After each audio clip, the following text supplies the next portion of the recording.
Itu ya, saya akan meresum pemaparan dari pemakalah.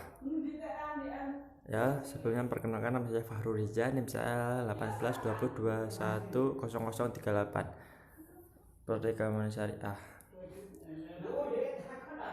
A. Pengertian zakat. Setelah terminologi zakat berarti tumbuh dan berkembang, kesuburan atau bertambah, atau dapat pula berarti membersihkan atau mensucikan.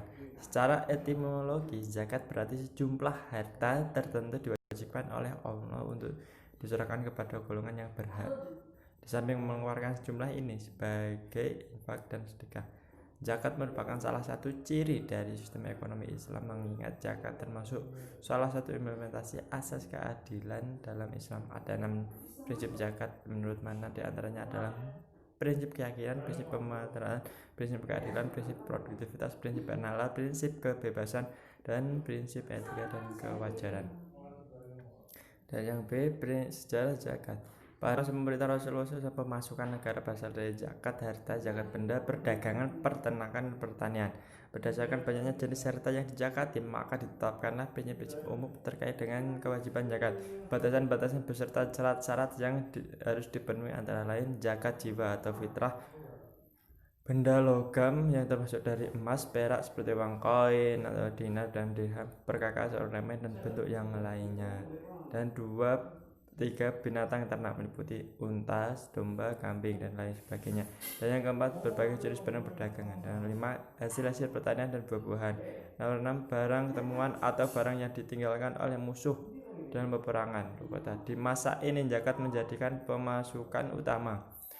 Pemasukan penunjang atau sekunder negara pada masa ini adalah harta rampasan perang.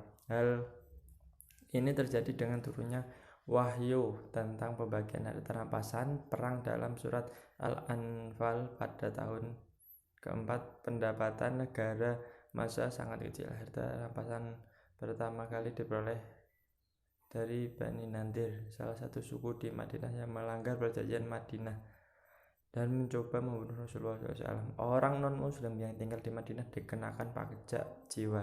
Pendapatan ini diperoleh dari bea cukai atau bea impor, biasa disebut URS.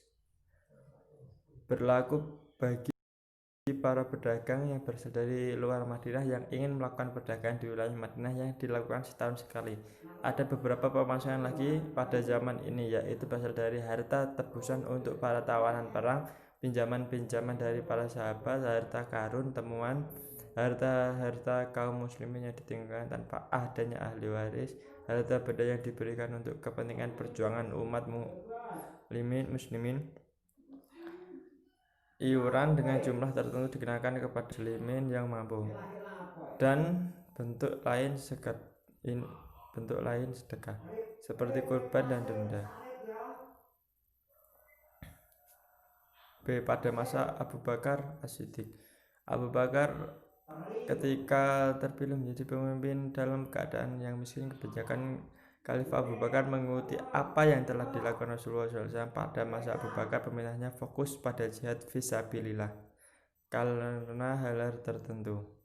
Dan yang C. Pada masa Umar bin Khattab, di masa pemerintah Umar bin Khattab, banyak daerah yang telah dibuka yang membentengi wilayah yang dulunya dikuasai oleh Romawi dan Sassanid, meliputi wilayah Damaskus, Suriah, Mesir, dan Irak.